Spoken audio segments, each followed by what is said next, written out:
Sir, இப்போ வந்து கடலூர்ல அடுத்த மாதம் வந்து விஜய் வந்து மீனவர்களை திரட்டி ஒரு போராட்டத்தில் கலந்துருந்தா தகவல் இருக்கு. அதை எப்படி பாக்குறீங்க? மீனவர்களுடைய பிரச்சனையை அவர் கையில் எடுக்கிறார் என்பது.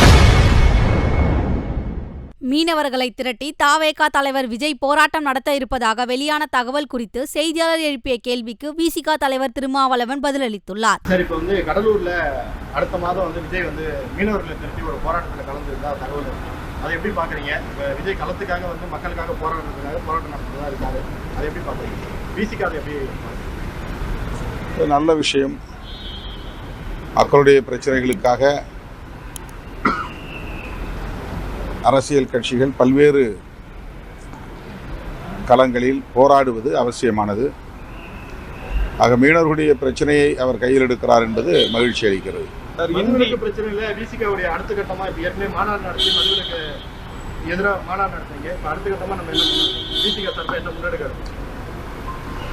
அது ஒரு மாநாட்டு தீர்மானத்தின் மூலம் நிறைவேற்றக்கூடிய பிரச்சனை அல்ல. தொடர் பிரச்சாரங்களை மேற்கொள்ள வேண்டியிருக்கிறது. ஒரு மாநிலத்தில் மட்டும் நிறைவேற்றிவிடக்கூடிய பிரச்சனையும் அல்ல.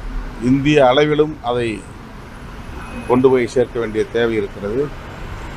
இதனையொட்டி நாங்கள் மகளிர் குழுக்களை நியமிப்பது என்ற ஒரு நிலைப்பாட்டை ஏற்கனவே எடுத்திருக்கிறோம்.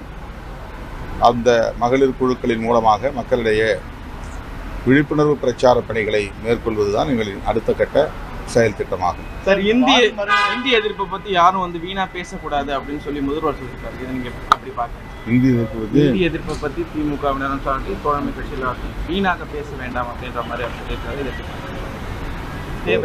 தேவையில்லாமல் பேசக்கூடாது அப்படின்ற மாதிரி. இந்தி திணிப்பை எதிர்த்து போராடுவதுதான் எங்களுடைய நிலைப்பாடு, திமுகவின் நிலைப்பாடு, திமுக கூட்டணியில் உள்ள தோழமை கட்சிகளின் நிலைப்பாடு. ஆகவே அதை அவர் கூட்டணி கட்சிகளுக்கு சொன்னதாக நான் கருதவில்லை. தமிழ்நாட்டில் இதை வைத்து அரசியல் செய்யக்கூடிய பாஜகவினருக்கு அவர் அறிவுறுத்தியிருக்கலாம் என்று கருதுகிறேன். செய்திகளை உள்ளது உள்ளபடி தெரிந்து கொள்ள ரெஃப்ளெக்ட் நியூஸை சப்ஸ்கிரைப் பண்ணுங்க.